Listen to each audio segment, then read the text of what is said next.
Alrighty, let's see if this is working.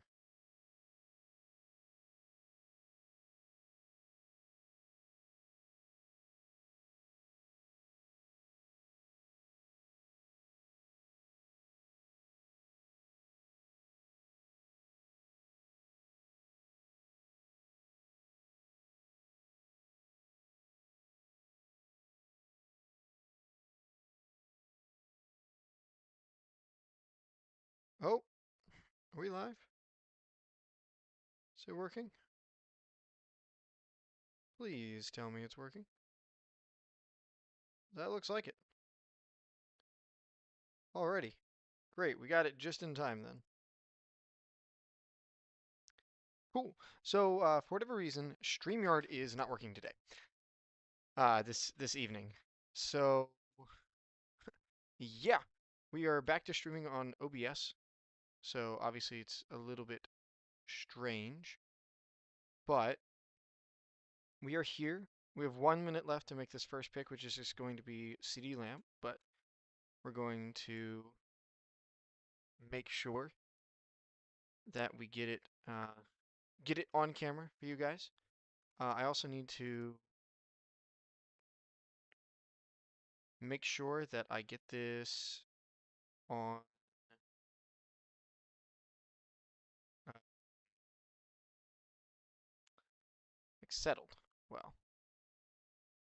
Make sure like the title and everything is correct because right now it is not. Um, just give me 1 second to do that.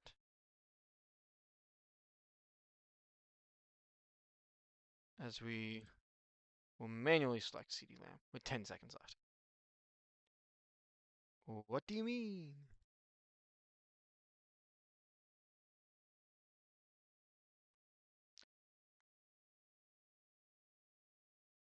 Uh, Gosh darn it. Amateur streamer alert. Sorry, guys. Okay, we're back. We're in the studio. I can go to content. I can go to live, get in the live studio, and I can both delete the StreamYard stream and I can edit what I need to edit for this one.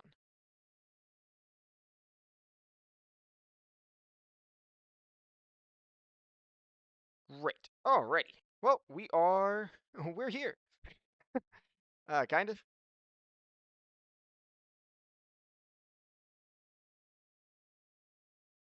We are here. We are making our evening picks. Great. And it looks like everything's going through. Let me make sure that there's no frames dropping or anything.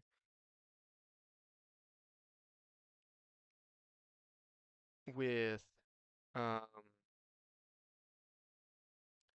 my phone, so I want to make sure that I get this at least in decent quality so I can show it off. Looking like no problems. Not a ton of problems there. Oh no, we're buffering a little bit.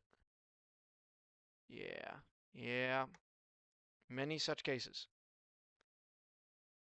Internet just kind of being not great. Yeah. And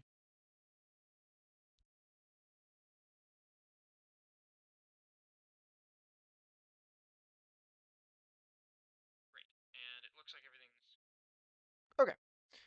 So that'll do for now. If there's any big problems, I'm sure I'll see it either in the chat or comments later. But it's not going to be a huge big deal because I think this is just because of the technical issues. Just going to be a literally just streaming all the picks I make, entering in a couple more drafts, and then logging off. I'm expecting a 10 or 15 minute stream. This is just for cataloging. Um, I don't have a topic tonight. We'll have a topic again for tomorrow morning. But yeah, so our first one we took the Took CD, felt pretty good about that. Here we're at the 3-4 turn. We started with Kenneth Walker and Derrick Henry. I agree. I love getting Zay Flowers here. Continue to bet on the Ravens offense, and then I think the Psychic and I are like exactly opposite on what's going on with um, Jacobs versus ETN, where I'm now a little bit more okay with Jacobs, and the Psychic took a second and was like, hey, we'd rather have ETN.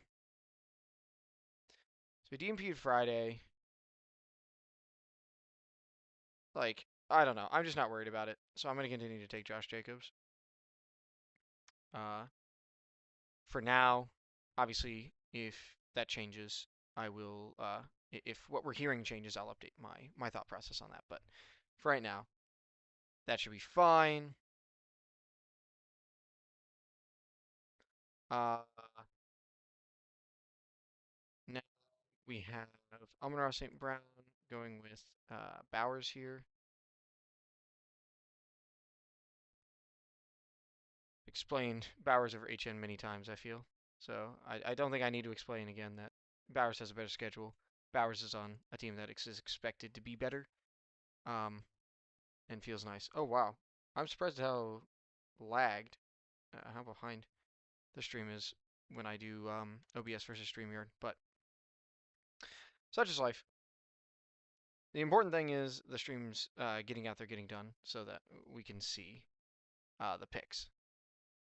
With these small streams, like not publicized streams, I'm not going to be super worried about um, making it the best viewing experience. This is just as much like a proof and a cataloging thing for me as it is entertainment. Kenneth Walker, I think, is a clear pick here. He's really good. I'm excited to see what happens when he has, you know, I expect a lot more touches. I kind of want to look at, like, because I'm getting a ton of Lamb. Yeah, and I want more Lamb than Genty. So I think I'm pretty happy with that. Just keeping on slamming Lamb over Genty, and occasionally I'll get Genty, in theory. This interesting to get a DeAndre Swift share. I think I already have a DeAndre Swift share that's just not completed yet. Um, JSN, Rashee Rice. It says Tootin. I'm saying Waddle. Something happened with Waddle. I see the little underdog thing. This is another practice. Yeah, well, eh. I think I may capitulate to a running back here. This build, I think the 1-2 does kind of lean towards wanting a running back. I'll take Tootin over Judkins. I've gotten a lot of Judkins, so I think I'm a-okay with grabbing Tootin here because I do want to be overweight on Tootin by the end of this. I think just trust talent. Hashtag trust talent. Who's the other guy that's falling? Oh, Cook. Duh. So yeah, we'll grab CD Lamb here again. Can't stop me from taking CD Lamb. Hopefully we get JJ back on that team. Getting one of my favorite starts that I'm starting to get a lot. CD Lamb, Derrick Henry. If I'm not getting CD Lamb and Justin Jefferson, CD Lamb and Derrick Henry feels pretty good. Uh, here at 9, we'll go ahead and grab CD Lamb. Here, this is gonna be for. I need to take some Ashton Genty. I may after like with this next batch, I may start mixing them in. But I think today, especially when I've been thinking a lot about the schedule stuff, I think just uh, sticking with my boy CD Lamb should be good. Happy to take Drake London over AJ Brown still. Like AJ Brown used to be a third-round pick. The fact that we're taking him at this high is surprising to me. Like I get it, but you know, sometimes we think things are priced in and they're not. I really thought AJ Brown was priced in. And that's why I'm like, I'm happy to keep my nice little 4% exposure blanket of him as he goes up in price, but he's certainly a far cry from a target for me. Oh, this has to be McCaffrey, right? Yeah, McCaffrey, London, come on down. Absolutely. Here we are starting with Amon-Ra Bowers again, it looks like. Yeah. Chase Brown's hard. Because I'm hearing more talk about Chase Brown's receiving. And like actually being a receiving threat. And being involved in the pass game. Not just from slappies and people that I think are just trying to scam me, but like from the coaches and stuff. And I don't know. I'm almost getting to the point where I believe it. That being said, I'm going to take Brock Bowers. Because I'm not quite there. I'm not quite where I can just close my eyes and say it'll be fine. I am at the point where I can close my eyes and say jail rehab doesn't mean anything on Rashid Rice. In case that wasn't clear, I'm very much at that point. We have, I'm guessing George Pickens is still here. Yeah. Who is keeping this George Pickens ADP afloat? It ain't me. I don't know who is responsible for this George Pickens ADP, but it sure as hell ain't me. And people are, standing up strong for that. Taylor Bowers. Yeah, Bowers. I'm actually a little bit worried about how high I have him ranked, but only a little bit because Bowers is good, and I want good players on my team, so I'm gonna take Bowers. And other things be damned. I will take AJ Brown here. Still a little bit of bye week issue there, but not a ton. This is going to be me ignoring George Pickens and grabbing Brees Hall and not Jeremiah Love. Absolutely not. Like, I may take 0%. If I take 0% Jeremiah Love the rest of the way, I will be okay with that. It says take George Pickens. I could be convinced to take Neighbors.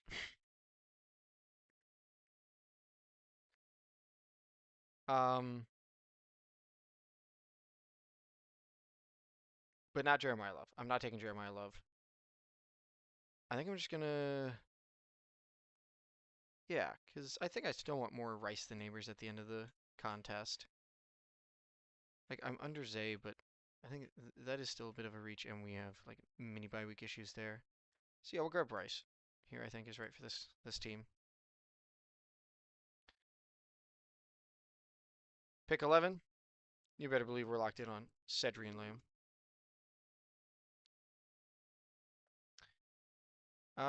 Okay, we're here at the 3-4 turn. We have Barkley and Jefferson. And I think it's very clear that we're going to be taking Travis Etienne here. And then my ranks say Garrett Wilson. Psychic says Garrett Wilson. I think that means we got to take Garrett Wilson. Late buy, good receiver. Paying the Jets tax on him. But, the Jets are going to Jets. So, I can understand why we have to pay the tax. Or we get the like, what's the opposite of paying tax? Getting a rebate or something? Like, I understand why this is happening. It's just okay. I'll be happy to be the person believing in the Jets. I can do that. It says Jeremiah Love, Trey McBride, or Kyron.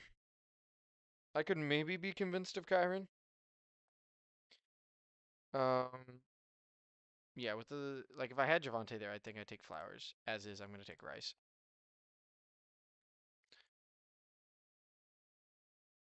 Minator. Oh yes.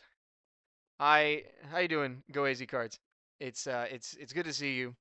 Yeah, I've been catching up on the slow draft uh streets here because of you know internet issues, and I can already tell that this stream has been not fully internet issue free either, which is annoying. But I had a draft with 1 minute left, and I promised myself I'm going to keep trying to catalog all the drafts that I can. So it's you know fighting a little bit of an uphill battle here, but I am glad to see that people are still coming around and having a good time. That's really all I care about is having a couple people that find this at least a fraction of how interesting I'm finding it, because I'm still having fun with this, getting to chop it up about Colston Loveland or Chase Brown, or just like have random topics of discussion that I get to look into a camera and talk about, and have lived there, and I can point to and say, man, I was really wrong about that, or take some victory laps. Like I will continue to be taking victory laps about getting Jets players way cheaper than they should be just because they're on a bad organization called the Jets. Sure, the organization's bad, but we got a lot of talent there, and you know maybe Clay Klubnik can do something. Maybe Gino can revive his career again. I'm a little bit skeptical, but they can't be. As we've said for many years before, it can't get worse than it has been the past couple years, right? Like it can't get worse, right? And I really hope not. I really don't think so. I think Geno Smith is going to be like average acceptable. He's going to be fine. Um, hmm. That's good. Good question in the chat. Do I miss the weekly grind of the Say Anything and Tap challenges? A little bit. I think like there were definitely some of the ones that I thought that were really fun that I miss. Like I like Duos Week was great. Like the um like having direction for like where to put out content and what to do was also kind of nice, especially as a newer content creator. Like having someone telling me like, oh, this is a sort of thing that you can be doing. This is how you do this was really nice. Um, so that was good. And yeah, no, I do kind of miss it a little bit. And yeah, so another good question with how's your Eliminator drafts evolved over the summer? So a lot. um, I think I knew a lot of the stuff I wanted to be focusing on at the beginning of the summer with the schedules and the bye weeks and stuff, but I didn't know like how to like fully implement it in the way that I wanted to.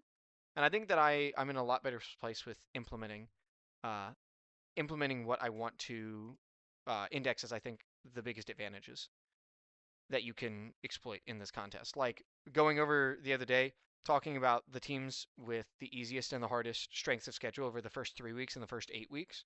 Like that really did change my drafting strategy significantly.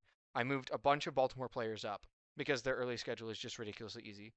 I moved. It's part of the reason why I've moved Amon Ra above JSN is because the Detroit Lions' early schedule is just an absolute cakewalk. Like their entire schedule is a cakewalk, and it's like front loaded to be easy. So it's like that's part of the reason why Gibbs is back as my 101 100% of the time instead of a percentage. It's part of the reason why Amon Ra has gone up. Jameson Williams has gone up a lot in my estimation.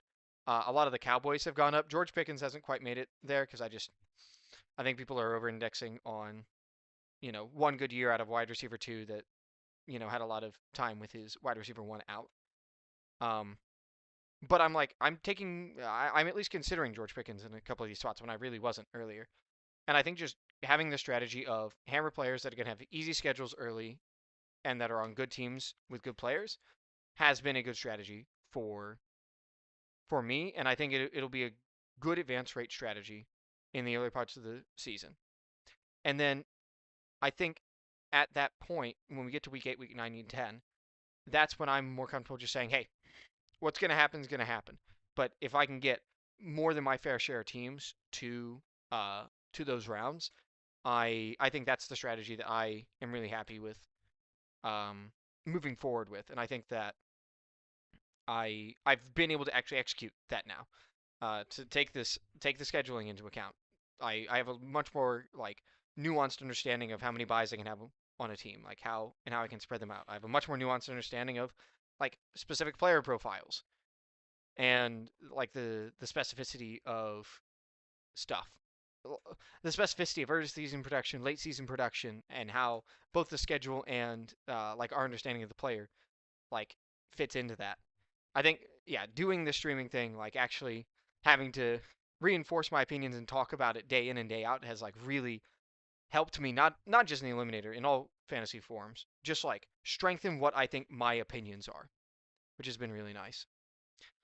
And yeah, one of my opinions is yeah, the some of the lowest ranked teams I had were the Cardinals, San Francisco, Buffalo, Denver, and Jacksonville. That I think people aren't going to be reacting enough to their early schedule, which is why I am incredibly out on Jeremiah Love. Um, and I'm incredibly out on James Cook, and I'm like a little bit out on McCaffrey. Um, what do I think about A-Chain? I think A-Chain is fine. I don't know if I have any. Let's see if I can pull up a draft where he's a viable pick. Uh, sure.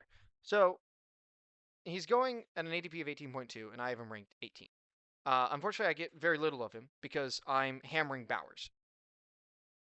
But I think Achan is getting like I think he's one of the players that is just like reasonably priced. Like he should be a 1-2 turn running back. He's proven his efficiency. He's proven his pass game chops. And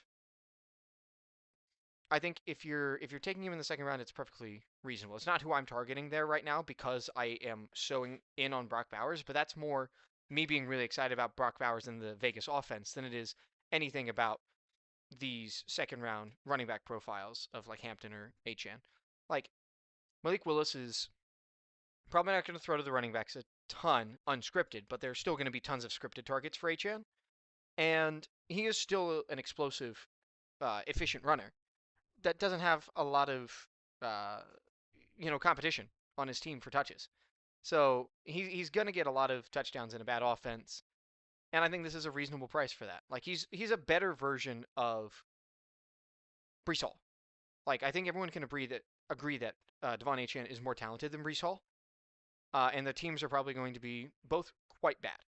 So I think you're paying, what is that, like a round difference in this format, a little bit less. You're paying like half a round difference for what is a substantial increase in talent. And it's like, yeah, that's the same difference I have between Jonathan Taylor and uh, Bijan Robinson. All right, we got in the chat. We got the team: Drake May, H.N. Jacobs, Brown, Pickens, Walker, Finn. I mean, that's an amazing team. That is a really nice team. I don't know how you got that team. Man, that's great, man. That no, that's a sick team. I love that. Yeah, I'm a huge fan and guy. Yeah, so I appreciate you stopping by. I'm always happy to talk about any of these players. Like I love just thinking through all this stuff. It's great in just to be able to talk about it and think about it, man. 10 team PPR redraft. That'll do it. Yeah. No, I'm guessing. Yeah, HN Walker as your first couple of picks, going into Pickens, AJ Brown, getting a nice fall on Josh Jacobs into main fan. Man, that's really good, dude. Man, that's so sick. I haven't done a. I think my first redraft uh, draft is going to be in like 2 weeks, so I need to like really lock in for that because it's obviously slightly different than the best ball stuff we got going on, but I'm really excited. I've got a couple of keeper leagues where we've got some good keepers and having a good time with those. So yeah, but no, I think speaking of Kenneth Walker on your team, I think Kenneth Walker is going to be the right pick for this. Like he's so good, he's so efficient, and Kansas City has just had nothing at the running back position for so long. That it's so easy to get excited about, an above average running back in this system with the space from Patrick Mahomes, with maybe even getting some of the passing game work. Like, yeah, it's so easy to dream, and I am so ready to continue dreaming on that. Here I think, yeah, here's where I'm going to take Zay Flowers because I want more Zay Flowers. Is the big reason. I don't need more Kyron. Like Kyron's fine. Like Kyron's whatever. Who cares? and especially with the Week 11 buys mashing up. So yeah, we'll grab Flowers. Get the nice early season, early schedule, great stuff, and hopefully he doesn't get taken over by Jacoby Lane. I don't think that's actually in the realm of possibilities, but it is crazy everything we're hearing about Jacoby Lane. I love the fact that he's got um some some buzz to him. One of the biggest mistakes people make is not taking value early in drafts because of the same buys. Yes, no, that is exactly my thing. Go easy cards. I've been talking about this for a while. I used to be like very against the like. I think for me the biggest one that happens a bunch